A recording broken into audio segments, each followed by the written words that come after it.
আসসালামু আলাইকুম ওয়া রাহমাতুল্লাহি ওয়া বারাকাতুহু। প্রিয় দিনী ভাই ও বোনেরা, কেমন আছেন সবাই? জি আলহামদুলিল্লাহ, আশা করি সকলে ভালো আছেন। ধরুন আপনি কাউকে ভালোবাসেন, খুবই ভালোবাসেন। আবেগসিক্ত অনুরাগে হৃদয়ে প্রীতিময় দোতনা সৃষ্টি করেন। ভেবে দেখুন তো, আপনার অনেক অনেক প্রিয় ভালোবাসার মানুষটির সাথে আপনি কখন কথা বলবেন? হৃদয়ের অব্যক্ত অনুভূতিগুলো কখন ব্যক্ত করবেন? নিশ্চয় একান্তে, তাই না? কোলাহল মুক্ত নিভৃত কোনো সময়ে আপনি মন উজাড় করে দিতে পারেন তাকে। আপনি বলে থাকেন, আমি আল্লাহকে সবকিছুর চেয়ে বেশি ভালোবাসি। তাই যদি হয়, সমস্ত বিশ্ব চরাচর যখন নিঝুম রজনীতে ঘুমের কোলে ঢলে পড়ে, নিঃশব্দের ঢেউ খেলে যায় প্রকৃতির বুকে, নীরবতার ছায়া নেমে আসে পৃথিবীর আঙ্গিনায়, তখন কি ইচ্ছা করে আপনার প্রিয়তম মালিকের সাথে একটু নিভৃতে কথা বলার, হৃদয়ের জমানো ব্যথাগুলো তার কাছে পেশ করার? ইচ্ছে করে আপনার প্রেমাস্পদকে ভালোবাসার দুফোঁটা অশ্রু নিবেদন করার? সমস্ত সৃষ্টি যখন সুখ নিদ্রায় বিভোর, তখনই তো প্রিয়তম স্রষ্টার সাথে একান্ত আলাপনের সুবর্ণ সুযোগ। আপনাদেরকে একটা গল্প শোনাই। গল্পটি আমার এবং আপনার মতোই দুজন ব্যক্তির, আমাদের মতোই রক্তে মাংসে গড়া দুজন বিশ্বাসী মানুষের। শুনুন তবে। হুসাইন ইবনে আল হাসান রাত্রিকালীন সালাতের ব্যাপারে একটু উদাসীন ছিলেন। তাই ফুদাইল ইবনে ইয়াদ একবার হুসাইনের হাত ধরে দৃষ্টি আকর্ষণ করে কথা বলছিলেন। সে কথা হৃদয়ের খুব গভীরে রেখাপাত করার মতো। শোনো হুসাইন, আল্লাহ রাব্বুল আলামিন পূর্ববর্তী অনেক কিতাবে বলেছেন যে আমার ভালোবাসার দাবি করে সে মিথ্যা বলে। যখন রাত নেমে আসে সে আমাকে ফেলে কিভাবে ঘুমিয়ে থাকে? আচ্ছা, প্রত্যেক প্রেমিকই কি তার প্রেমাস্পদকে নিভৃতে পেতে চায় না? আপনি ইতিমধ্যেই বুঝতে পেরেছেন আপনার দাবিতে আপনি সত্যবাদী কিনা। যদি ইতিবাচক উত্তর হয়, আপনি আল্লাহর কৃতজ্ঞতা ও শুকরিয়া আদায় করুন এবং ধারাবাহিকতা ঠিক থাকার জন্য আল্লাহর কাছে দোয়া করুন। যদি নেতিবাচক উত্তর হয়, চলুন না আজ থেকে সিদ্ধান্ত নিয়ে ফেলি, আমি আমার ভালোবাসার দাবিকে সত্য প্রমাণ করবই ইনশাআল্লাহ। আল্লাহ তাআলা আপনাকে তৌফিক দিন। থামুন, আপনার জন্য আরো কিছু গল্প এখনো বাকি আছে।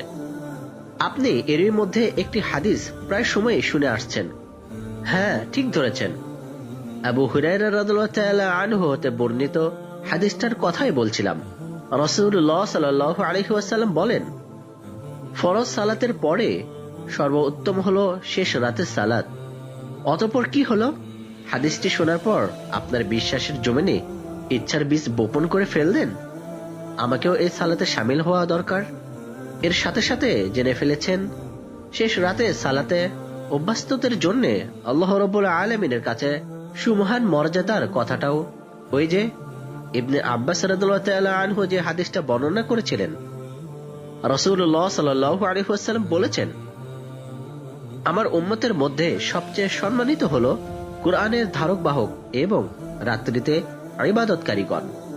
এবার তো আরো চমৎকার একটা হাদিস পড়ে ফেললেন।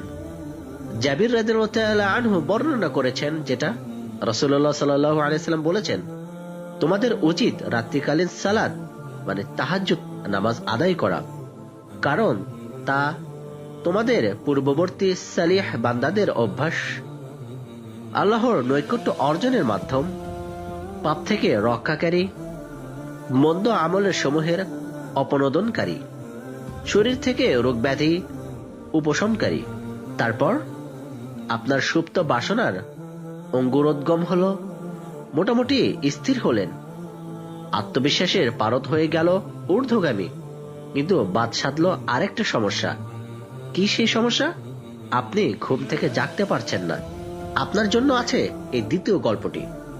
ঠিক এমনই অভিযোগ নিয়ে একজন ব্যক্তি হাসান আল বসরি রাহমাতুল্লাহি আলাইহি এর কাছে এসেছিলেন।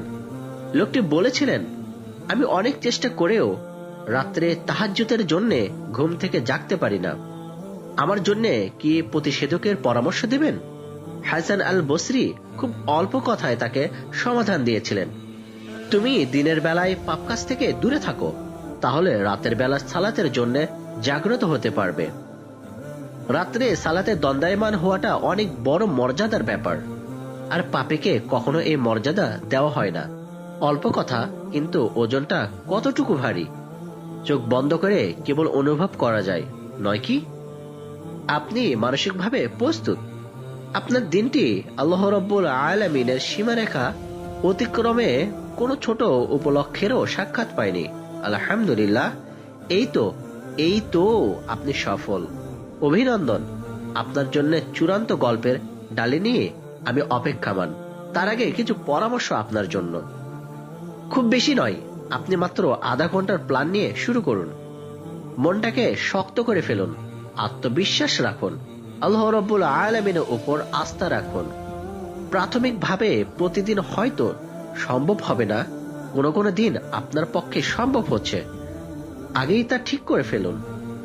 ব্লগ বা ফেসবুকে অধিক আসক্তি থাকলে আপনার নিজের কল্যাণের জন্যই সেসবে নিয়ন্ত্রিত ব্যবহারে অভ্যস্ত হওয়ার অনেক বেশি প্রয়োজন। তাহাজ্জুদের সুমহান নিয়ামত পেতে হলে তো সময় অপচয়কারী এই বিষয়গুলো কড়া নিয়ন্ত্রণে আনার বিকল্প নেই। উজু করে যথাসম্ভব তাড়াতাড়ি ঘুমিয়ে পড়ুন। আল্লাহ রাব্বুল আলামিনের উপর ভরসা করে অ্যালার্ম দিয়ে রাখুন। পর্যায়ক্রমে ইনশাআল্লাহ নিয়মিত অভ্যস্ত হবার চেষ্টা করুন। আপনাদের জন্য আছে 3 নম্বর গল্প।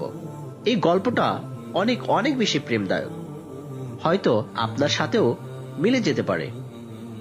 আব্দুল আজিজ ইবনে আবি রাওয়াত ছিলেন আমাদের মতোই আরেকজন বিশ্বাসী মানুষ।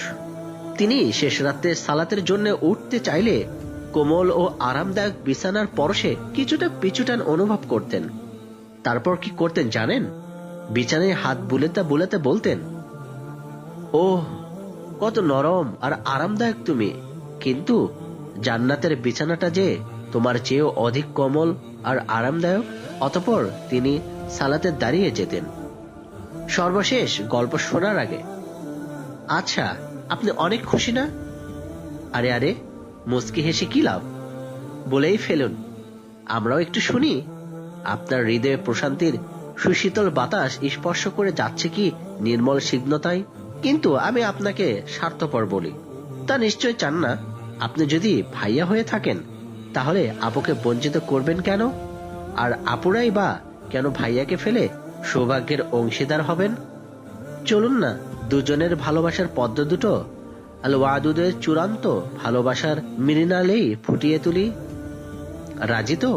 আপনাদের জন্য সুসংবাদ, না আমার নয়, কিন্তু নবীজির কাছেই শুনুন। তবে ইনশাআল্লাহ আমরা আগামী পর্বে বাকি কথাগুলো শুনবো।